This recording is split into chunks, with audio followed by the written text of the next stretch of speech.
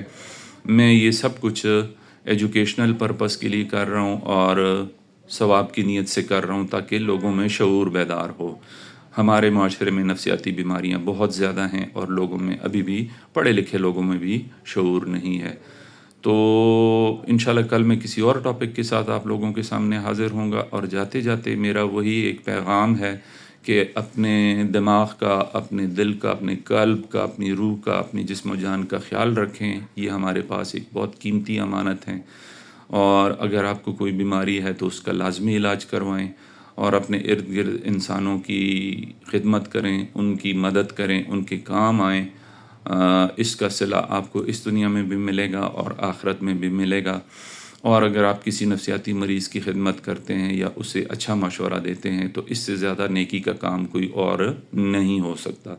تو اس پیغام کے ساتھ میں آپ لوگوں سے اجازت چاہتا ہوں. کل انشاءاللہ میں کسی اور موضوع کے ساتھ حاضر ہوں گا. اپنا خیال رکھیں. اللہ حافظ.